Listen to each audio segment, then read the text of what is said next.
Film story the Kerala story in Hindi the Kerala story film की पूरी कहानी। फिल्म की शुरुआत में हम देखते हैं कि अफगानिस्तान की एक जेल में फातिमा नाम की लड़की बंद है और उससे पूछताछ की जा रही है।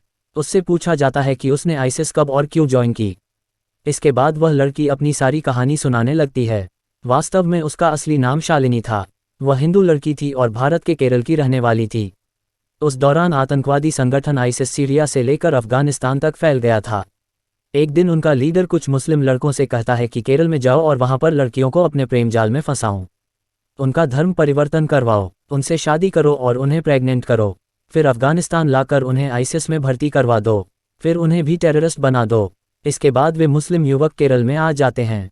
उनके साथ कुछ मुस्लिम लड़कियों को भी भेजा जाता है ताकि वे हिंदू लड़कियों को तरह तरह से ब्रेन वॉश करें। फिजा नाम की एक मुस्लिम लड़की शालिनी और उसकी सहेलियों से दोस्ती कर लेती है। वे नर्सिंग की पढ़ाई कर रही थीं। फिजा उनसे कहती है कि सारी दुनिया को सिर्फ अल्लाह चलाता है, लेकिन शालिनी कहती है कि वह तो भगवान शिव पर विश्वास करती है। फिजा कहती है कि शिव कोई भगवान नहीं है, वह तो अपनी पत्नी सती के मारे जाने पर एक सामान्य पुरुष की तरह रो रहा था, वह भगवान कैसे हो सकता है। लेकिन शालिनी कहती है कि यह एक सिंबल मात्र है, लेकिन फिजा कहती है कि मूर्ति पूजा निरर्थक होती है। इस तरह से आईसिस की एजेंट फिजा लड़कियों को हर दिन ब्रेन वॉश करती रहती थी। इसके बाद वह एक और चाल चलती है। वह आईसिस द्वारा भेजे गए मुस्लिम लड़कों से कहती है कि शालिनी और उसकी सहेलियों के साथ छेड़खानी करें। शालिनी अपने दोस्तों के साथ मॉल में थी, तभी वहां पर वे मुस्लिम लड़के उनसे छेड़खानी करने लगते हैं। लड़कियां वहां से भागने लगती हैं, लेकिन लड़के भी उनका पीछा करते हैं और उनके कपड़े भी फाड़ देते हैं।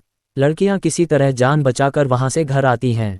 इसके बाद फिजा उनसे कहती है कि तुम इस्लाम अपनाकर मुस्लिम बन जाओ और हिजाब पहनना शुरू कर दो, कि उनकी कभी भी हिजाब पहनी हुई मुस्लिम लड़की से छेड़खानी नहीं होती है और ना ही उनका रेप होता है। ये सुनकर कुछ लड़कियां सच में ही अपना धर्म बदल लेती हैं और हिजाब पहनने लगती हैं, लेकिन शालिनी ऐसा नहीं करती। एक दिन अराफात नाम का लड़का शालिनी से मिलता है। वह उससे अपने प्यार का इजहार करता है। धीरे धीरे शालिनी भी उसके प्यार में पड़ जाती है। एक दिन अराफात कहता है कि तुम धर्म बदल लो, फिर मैं तुमसे शादी कर लूँगा। पहले तो शालिनी मना करती है, लेकिन फिर अराफात कहता है कि ऐसा करना पड़ेगा, नहीं तो उसके परिवार वाले नहीं मानेंगे। इसके बाद शालिनी मजबूर होकर इस्लाम अपना लेती है और हिजाब पहनने लगती है। अराफात उसका नाम फातिमा रख देता है और उससे निकाह कर लेता है, लेकिन शालिनी के घर वाले इस शादी के खिलाफ थे।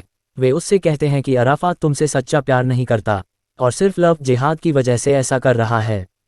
वे कहते हैं कि वापस घर आ जाए, लेकिन शालिनी अराफात के प्यार में पागल थी। वह उनकी एक नहीं सुनती और अराफात के साथ दूसरे घर में चली जाती है। एक दिन अराफात शालिनी को अफगानिस्तान ले जाता है।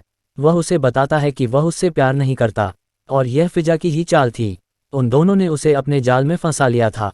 ये सुनकर शालिनी हैरान रह जाती है। उसे पता चलता है कि अराफात वास्तव में आईसिस का टेररिस्ट था। इसके बाद वह शालिनी को आईसिस के मुखिया को सौंप देता है। उसे एक कमरे में बंद कर दिया जाता है, जहां केरल से लाई गई और भी हिंदू लड़कियां थीं। उन्हें भी ऐसे ही फंसाया गया था। एक दिन शालिनी को टेररिस्ट के साथ एक जगह भेजा जाता है। वहां टेररिस्ट निर्दोष लोगों पर गोली चलाकर उन्हें मार देते हैं। The Kerala story in Hindi. ये देखकर शालिनी रोने लगती है। वह देखती है कि अराफात भी ऐसा कर रहा है, लेकिन अब शालिनी बुरी तरह से फंस चुकी थी। इसके बाद शालिनी को भी लोगों पर गोली चलाने के लिए कहा जाता है, लेकिन वह मना कर देती है। इसके बाद आईसिस के लोग उसके साथ मारपीट करते हैं और तरह तरह की यातना देते हैं। मजबूर होकर शालिनी भी आईसिस की टेररिस्ट बनने के लिए तैयार हो जाती है। उन सब लड़कियों को ट्रेनिंग दी जाती है और एक दिन मिलिट्री पर हमला करने के लिए भेजा जाता है। दोनों तरफ गोलीबारी होती है, लेकिन अंत में शालिनी पकड़ी जाती है। अफगानिस्तान की मिलिट्री ने गिरफ्तार करके जेल में डाल देती है और यहीं पर शालिनी अपनी कहानी खत्म करती है। इसके बाद फिल्म फिर से मौजूदा समय में आ जाती है। अंत में शालिनी कहती है कि कम से कम 32,000 केरल की लड़कियों को आईसिस में भर्ती कर लिया गया है। इसके लिए इस फिल्म की काफ़ी निंदा भी की गई है। बहुत से लोग कह रहे हैं कि यह आंकड़े किसने दिए हैं और शायद ये हिंदूवादी ग्रुपों का एजेंडा है, इसलिए यह फिल्म आते ही विवादों में घिर गई है। समाप्त।